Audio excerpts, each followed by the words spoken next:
everyone. Thank you for being here with us. We have a terrific speaker tonight. Her name is Karen Levy. She is a co-founder of ICA, a unique consulting platform connecting art with tech and Asia, and co-owner of the prestigious DSLcollection, a Chinese contemporary art collection that is less about amassing objects and more about a long-term vision regarding how to share it with as many people as possible. Here is where it gets even more noteworthy.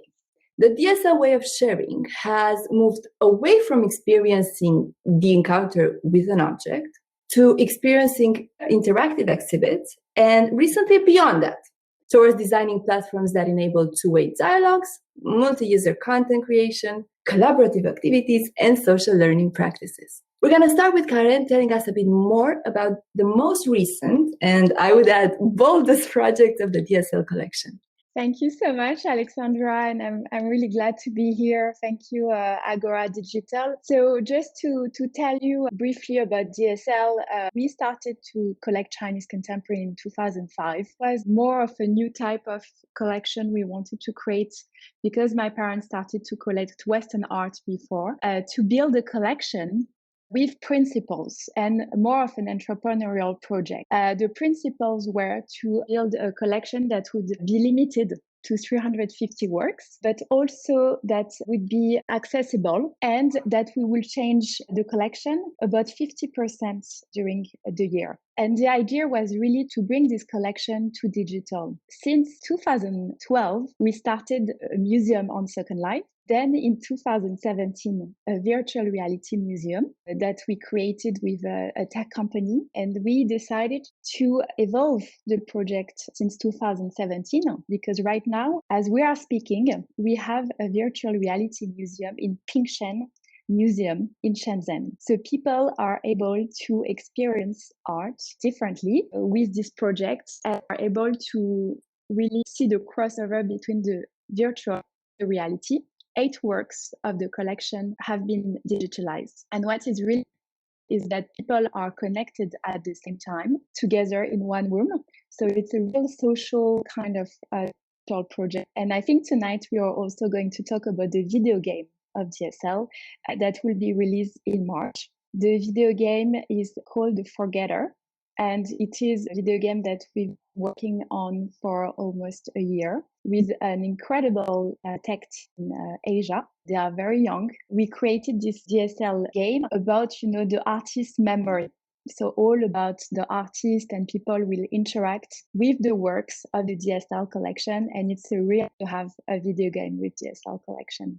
Thank you so much for that. Can you tell me more about how did you choose the creators of the game? How did that happen? You know what? It's incredible. Since the inception of DSLcollection, I would say that the projects have really come as opportunities because of the decision of having a collection to be as a cultural project. My parents are both entrepreneurs in fashion and in digital. The idea really was a network, but also a real network that has been around the DSLcollection since the beginning of it. I would say that it really happened to an evolution with the digitalization of DSL. And what is really interesting is I think more we are evolving with the digitalization to open new doors, to open a new audience for DSL, the more we're having younger tech team. So it's quite interesting to have, I think for us, a team that is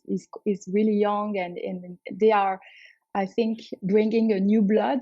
They have this digital millennial kind of ideas and they know exactly where they're going. They both have a background of gaming, but it's the first time they are doing a video game, and we are following the project every week. What is really interesting is also that we now have a marketing strategy around the video game. So the two tech team and the producer of the video game with us are Alan and Alison. So Alison is more in charge of the designing of the game, and Alan is more in charge of the social media.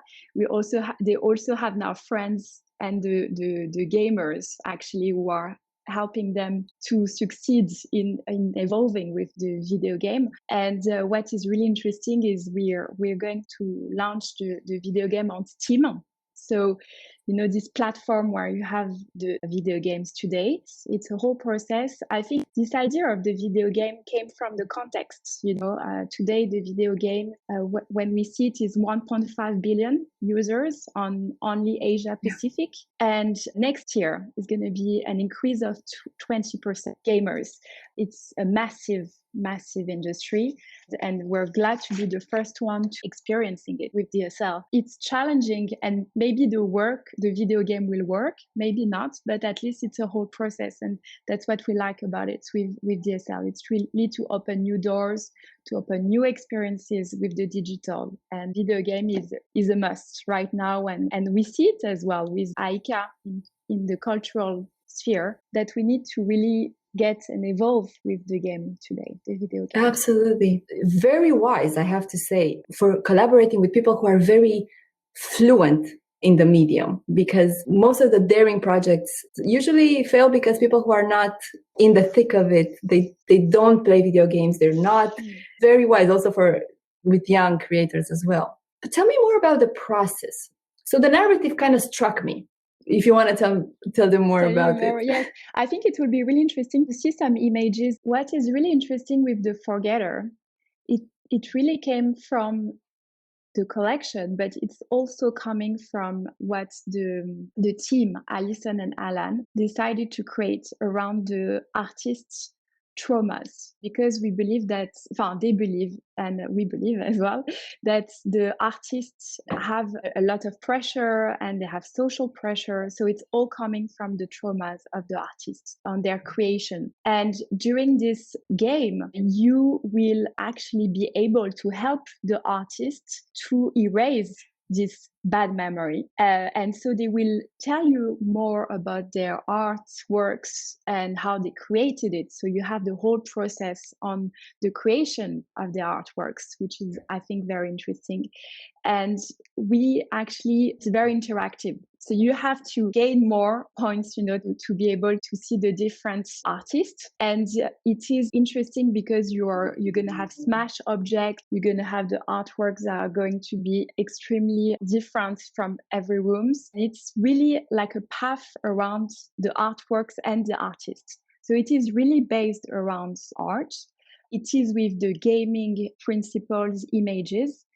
But it's kind of like interactive and educative as well. Like you can really educate yourself as well on the artworks, which I think is quite interesting. You're gonna have different characters, and the images are incredible. I mean, it's really interesting to see the quality of it, and to see the artworks of the collection being in the game. On how you see it as a perception. The surprise will be released in March, but they are a whole process around the artworks. They've been studying also the artists. They selected the artworks, and to be honest, we've let them do as they were thinking. We didn't had too much involvement in the process, which I think was interesting, because of course the game is for millennials, for the gamers industry. So we, coming from a collection, we also had to evolve our ideas around this industry, and we had to learn, and we had many discussions around it to understand how it is, to understand, the path around the game. It's really interesting. It's challenging and very interesting. And I think it's not only, and the DSL from the beginning is not only about the object, but it's also about the ideas, the project. So for us, the DSL has really its DNA in its game, because it's also to showcase the artist of the collection, but with a new type of experience. And I think with this game, we are able to create it and to address ourselves to millions of consumers today. Of course, other industries have used the gaming and the luxury brands, but really for the art, I think it's a real premiere, and it's also interesting to see it with Chinese contemporary art. Of course, other museums have done games before, but this is really about collection DNA of innovation, but also to go into the gaming environment, to really create the artworks in this environment. And we're going to make a lot of, promotion on, of course, on social media. The Alison and Alan already posted these pictures. They started podcasts. So we're involving a community, and they're evolving a community as well. So, people can give us positive and or negative feedback, so we can progress in this game. And this has been really fascinating. Karen, I read that one of the creators also has a background in global art history. So you kind of find a common language with them, and the fact that they got so involved in the educational part of the collection to not only use the artworks as content or backgrounds, but actually, educate people about them. Yes, no, exactly. And it's important because it's around art collection to have also the team to understand, and our partners to understand where we're coming from with the art, because it's very different from the video games you would see. So we had to really adapt it as well to art. I think we're following, as I mentioned, the artists, the artworks. You're able to see the medium of the artworks that are used, and you're brought in a completely new environment, futurists and very specific to the game. But still, the artworks are here. The artworks are real because we collected them with DSL. But as the VR we used to show since 4 years, I think what interests us is to bring this new type of experiences. And I think today the gaming is also a way of showing, not only the art, but also the experience of the user and how you would feel in this environment. So you will have the art, but you will also have the gaming environment combined together, and really interesting to try it. I also wonder if the stories you really enjoy getting behind the artworks, the humans that created them, the region where they were created, the cities. So how much of the stories of the artists did you share with the creators of the game? Well, it was a long process because, of course, we have 350 works in the collection. So we had to select some of the works. But the selection was really, again, made since the beginning with the team, with Alison and Alan. They're in their 20s, so they were fast learning in terms of the collection, about the collection in the art ecosystem. I would say my father spent a lot of time, explaining to them about the collection, how we started DSL. We also had the chance when we started the collection to go and see the artists, to see the artist studios. We have a lot of images, archives around the work, so it made it also easier, I would say, to select which images, what kind of characters, what kind of dialogues you wanted to have in the game. And I think this is really interesting. It's really like a movie. You have to go through a lot. You have the creation, the synopsis, then you have now the whole promotion, and still, the game is developing. It's a complex world system. You have a lot. Yes, but it's fascinating. And I must say the experience of creating this game it's a whole new experience. And it's bringing so interesting conversation and also to arrive to this gaming industry is quite particular. So you really need to have like a team to help on getting to be relevant, because I think this is the DSL collection is also to adapt itself, to challenge itself. And I think it's important when you are in the arts is how you can adapt and how you can also think of different audiences, how you can engage with them. So the game is, I would say, a result of all the questions we had with the collection. I wonder if it's a multiplayer game. Is it social in any way? The game will be social, yes. I mean, it's on different platforms. And we hope people, of course, players as game will be able to connect to each other. What I think it's going to be interesting is, so Steam is one of the biggest platforms. So it's great, but what I think is interesting, because it's around DSL collection, it's with art and artists, we can also use the other social media to share it. So it's very different. We're promoting it in the arts and in the gaming ecosystem. So we hope, it will be very, very new for both of them, because definitely. arts video games is very unique right now, and it's really about promotion, but also to have the feedback. But we had really good feedback, and the teams are really working on making the developments based also on the feedback they have, so they can progress. But it's incredible, this gaming industry. The gamers are helping each other, on the game. So there's a lot of discussion, a lot of exchange, which I think is very relevant. Wow, it's absolutely incredible.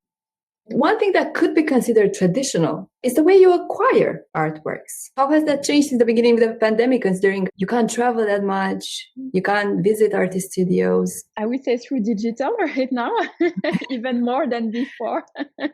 Before we had the preview of the art fairs, galleries on PDF, and right now it's the common, I would say, sharing on knowing the artworks and to browse around it. I think for DSL, it's interesting because when my parents started to collect, they really, again, wanted to collect differently, and they became good friends with, of course, the artists. Some artists from China are based in Paris. Mm-hmm. So they managed to have, for example, with Yang Zhexiang, Martina, his wife, the possibility to speak to them and to really discuss, about the collection. So we had curators and artists involved and part of the project, I would say, of the collection of DSL. And that's really interesting because it was the guanxi, the words that you should look at this artist. The artists in China were welcoming us in the artist studios. And it's true that today we still have this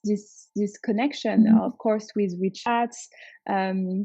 We recently bought some digital art and of course it's interesting because it's a whole process again on being connected, but we are extremely lucky and to have friends in China that communicate with us. The artists feel very comfortable to send us their new works, the mm-hmm. galleries as well, and don't forget that in 2005 there were very few international collectors. So there were Uli Zig and the Uhlens, for example. So we were, of course, brought and had a very, I would say, private relationship with the artists, with the curators, and that was our chance, I would say, on the building of the collection and finding the artworks. And I also think that, as I mentioned, building a collection around principles also made us realize what type of artworks we wanted to collect. So for DSL, it's always been to collect artworks of monumental size. But today it's less the case, but we still have a collection of I would say XXL works. Mm-hmm. Select the best works. We spend a lot of time on searching, on discussing with the artists. And we want the works to be also quite accessible. So for us, it's important to have access to it. But also, I think it's also work that are challenging, that are provocative. That's what you find also in Chinese contemporary art. So we'll start taking a few questions from the audience. Thank you for that super response. Thank you. Let me see. Oh, Tamiko asked if you will give us a walkthrough of the gameplay. Curious. I wish.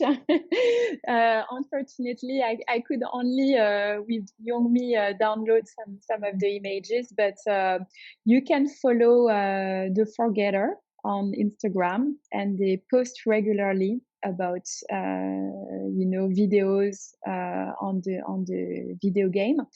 We will shortly have a teaser of the video game, but currently we don't have it yet. But very soon, I will make sure to send it to you.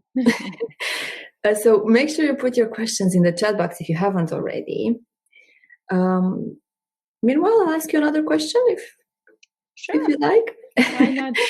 So I was wondering, what do you think are the factors, besides the fact that it is an international collection, that facilitated the collection's consistent adoption of new technologies?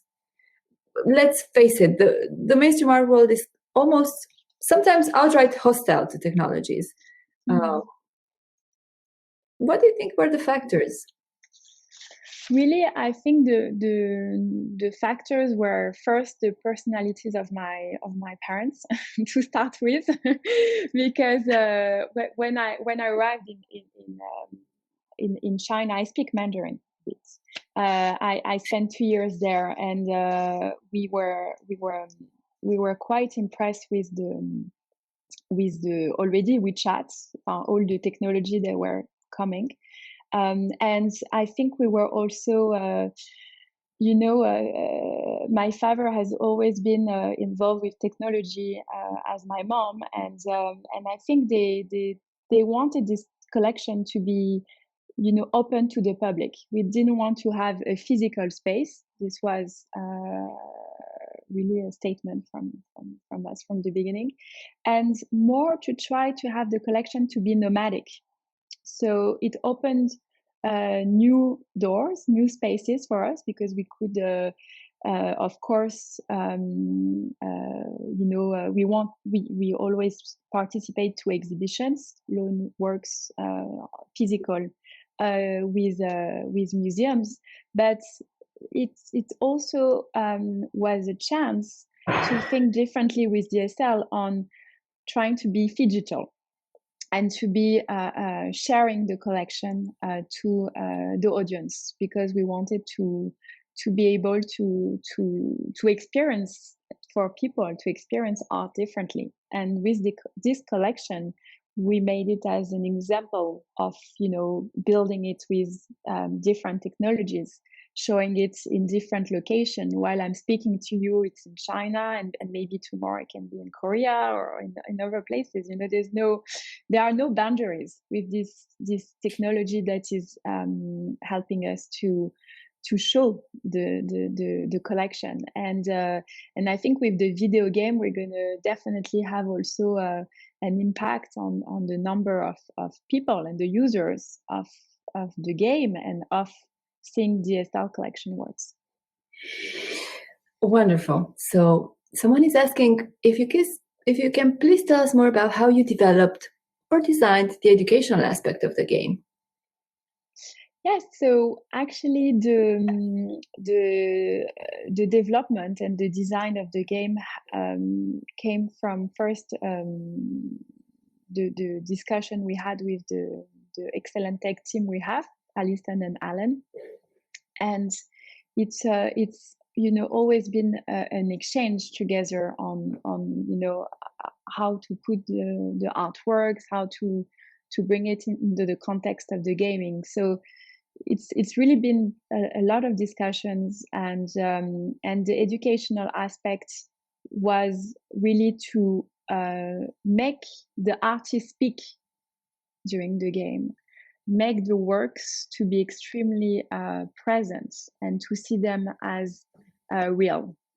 Mm-hmm. So again, how do you have this relationship between virtual and reality? And I think the game is really pushing boundaries on this, and we really tried to have the reality in this virtual world. What are some of the challenges you have encountered and the biggest changes you made as a result of these? Alors, thank you for this question. I think it's very interesting. So the challenge was to ship and to exhibit XXL works, as you can imagine, because it's a lot of the collection. Thanks to technology, we created a virtual reality museum. So that was kind of, I would say, the solution we could find for showing our work. And thanks to technology, we've been evolving with the collection and to show collection anytime and anywhere. It looks absolutely amazing, I have to say. So yes. Another question is, how do you balance the somber content of the artist's work with a general perception of gaming that it will be escapist and fun? Well, that's a very interesting question.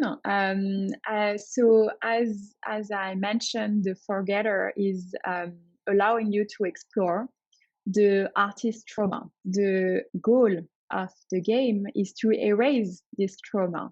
So actually, the user will be able to benefit from the whole path during the game to have more of, I would say, a positive impact on the artist, on the works.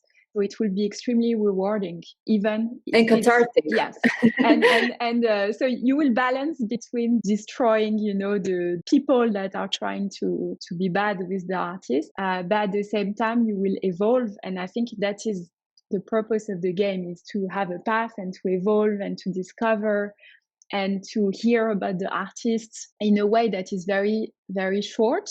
Someone else is asking, are you always involved with the creative process of all of the artworks in your collection, or the DSL collection's involvement with this game piece is a unique case? We've always been involved. It started when we started collection because the DSL, we have a lot of commission work. And one of them was 8 years commission painted by an artist based in Beijing. So we met him really at the beginning of the collection, and I can say that it took him 8 years. So every year we were going to see the work and the process. So we've always been involved on the works, and it was a lot of discussion. We love this, the artist to be able to discuss about his works. I think it's very interesting to exchange with the artist. I have one more question. You mentioned that you've recently collected a digital artwork. What would you tell collectors who are reluctant to purchase digital artworks, but they see the potential, but they're just not ready or they don't know enough? Well, first, I would say that that's the beauty. Everyone has a different, taste, opinion. It's definitely happening not to want to collect digital art. But I would say that really digital art is collecting, and it's the mirror of creativity of our time.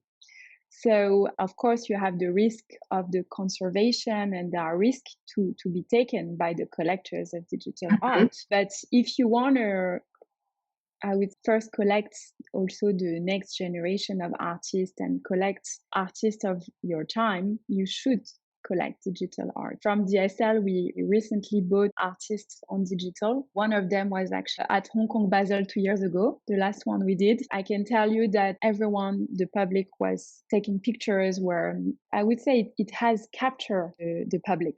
So I definitely think it will be an art of our time.